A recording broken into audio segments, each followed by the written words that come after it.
Yo, what's up guys, Cody here, back at a new video, and in today's video I'll be ranking all the races in Blox Fruits. If you guys are familiar with the PvP of Blox Fruits, you guys would already know that races are really important. They can give you some specific buffs and abilities which you can use against your opponents and potentially have an advantage over them. But if you guys are new to the game or you haven't unlocked every single race in the game and you don't know which race to use and stuff like that, so that's why I decided to make a video on ranking all the races so it is pretty clear and easy to understand how the races work in this game and what buffs or what abilities they give you and what certain advantages they can potentially give you in a PvP match. So I would highly recommend watching through the video rather than skipping it, because I've seen a lot of people skipping tier list videos and trust me, that's not worth it. So I think without wasting any more time, let's get right into it. So basically we're going to be ranking all these races down here into these three main tiers: best, very good, and bad. So first we have the human race, and basically the most boring race in the game. And as you guys would already know that you can awaken your races up to 3 different versions. Well, the developers say that you can get it to V4, but nobody actually has it right now. But anyways, basically whenever you awaken your race into a different version, it gives you some buffs, and also at the 3rd version it gives you an ability. So with that being said, now let's talk about the human race. So with the human race, no visual difference is seen whenever you upgrade your versions. You just look like your normal avatar every single version, while with the other races you have some visual changes. So the human race, whenever you awaken it to the version 2, it gives you some more observation, haki dodges, also gives you a longer dash, and also you know the solo ability, the teleport, it makes it go 2 times further, which is very good. And whenever you upgrade this to the version 3, you actually unlock an ability which is known as the last resort, and it is an extremely OP ability if you guys know how to use it. Basically it depends upon your health. The lower your health is, the more damage you will deal while you have this ability activated. So basically if you are at like 10% of your health in a PvP match and you activate it, you will be doing about 50% more damage, which is a lot of damage if you guys think about it. So this is a pretty good race to use, but still according to the other races, in my opinion, this one is gonna be in the bad tier. Okay, moving on into the hardest race to obtain in the game, we have the Cyborg race. This one is extremely OP and without a question one of the best races for PvP in Blox Fruits. So with the visual effects of this race, basically you turn into like a half cyborg, so that's how this race looks like.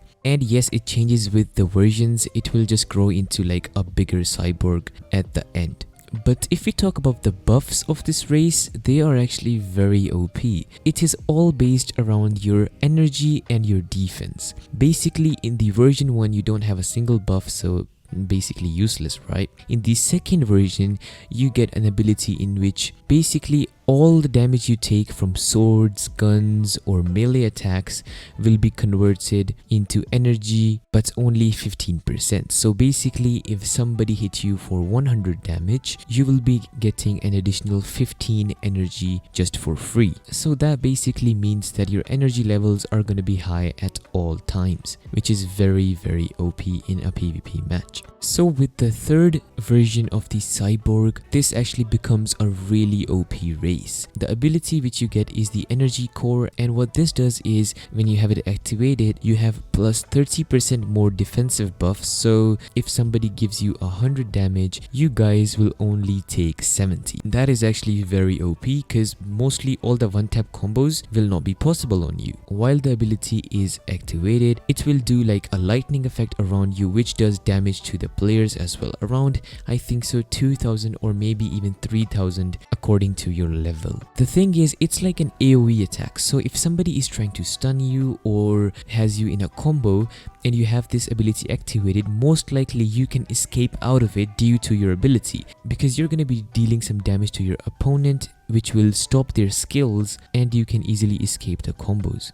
So with that being said, Cyborg is going to be going in the best tier as one of the best races in Blox Fruits. So then we have the Fishman race. actually a pretty underrated and really OP race in the game. Basically, the visual effect that you get from this race is pretty simple. You just get some fins attached to you, and basically that's how you... And if you talk about the abilities, in the first version of the race, you can actually swim in the water even with having a devil fruit, and you guys will take like a bit less damage than usual, and you will be pretty fast in the water. But when you awaken into the second version, you will not take any damage from the water while having a devil fruit, which makes it pretty OP. Especially for grinding purposes, I think this race can be pretty useful. The third version gives you an ability which is known as water body, and one of the most annoying abilities in PvP, as a lot of the bounty hunters would already know. It gives you an insane 85% defense buff against your opponents, whether it's an NPC or a real person. If somebody gives you 100 damage, you will only take 15 damage, and this can completely ruin your enemy's one-tap combos or all of the stuff along that line, which is actually very OP. So this race is definitely one of the best in the game, and yeah, a pretty OP one. Next up, we have the Ghoul race. This race is actually very cool because it gives you some demon horns when you guys actually have it, and in the version 3 it gives you some bigger horns, so you look even more scarier than you actually are. So in the first version, you guys actually get a bit of an increased health regen, so you can regen a bit faster, which goes really good with the Lee accessory, so that is pretty good. And also you guys get a 30% speed buff during the nighttime. So for some bounty hunters, this could be very good because they can just go at the nighttime in the server and just kill everybody they see. And of course, you have to be good for that to happen. But anyways, that's the buffs of the first version. And in the second version, you guys essentially get lifesteal. And what this means is whenever you do some damage to your enemy with your fighting style, you heal 25% of the damage that you have done. Basically, to make it simple for you guys, if you deal 100 damage to your enemy, you guys will heal back 25 just for literally nothing. So a pretty good one, to be honest. Then the third version gives you the ability Heightened Senses, in which you guys are a bit more faster. You guys can use some abilities which are still on like 40 or 50% cooldown, which is very good. And also it gives you some additional buffs like 10% damage, 15% defense, and 10% extra speed. So it is actually a very solid race, but I'm gonna be ranking it in the very good section. But you don't get like one specific really overpowered buff which you can focus on with your accessory and with your devil fruits, and which will make you a deadly opponent. So that's why I think it's going to be in the very good section. It's really hard to explain what I mean, but for the smart ones, I think you guys got what I meant. Alright, moving on into the next race, we have the Skypian race. So if you talk about the Skypian's visual effects, it gives you some wings on the back, and in the third version the wings get a bit more bigger. And if you talk about the first version's buff, your sky jumps are a bit more higher,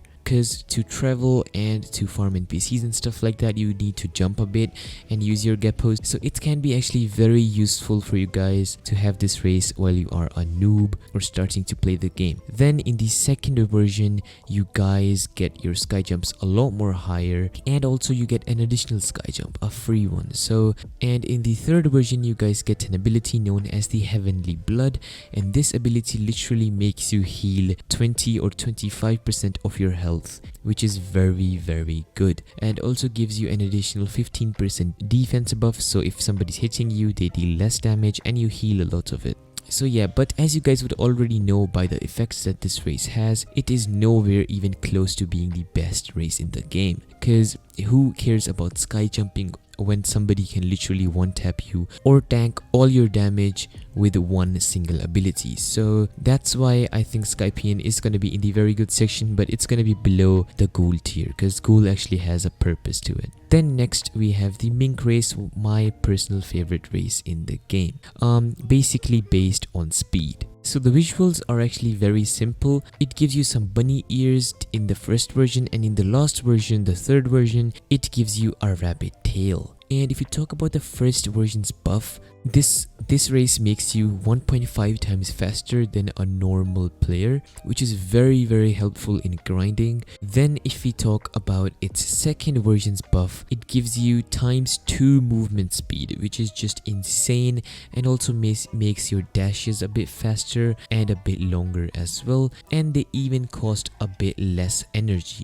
Then also in the third version, it gives you a skill known as agility, which basically makes you 4 times faster than a normal player's movement speed, and you can pair this up with an accessory which gives you like a lot more, and you can be super fast, basically the Roblox Flash. And trust me, speed matters a lot. In a 1v1 situation, speed is all you need, because speed lets you dodge a lot of attacks and makes you harder to hit. That's why Mink is definitely going the best here. If you guys enjoyed this video, make sure to hit that like button, and if you found something helpful, make sure to hit that subscribe button. We are very close to 18,000 subscribers. Alright, I'll see you guys in the next video.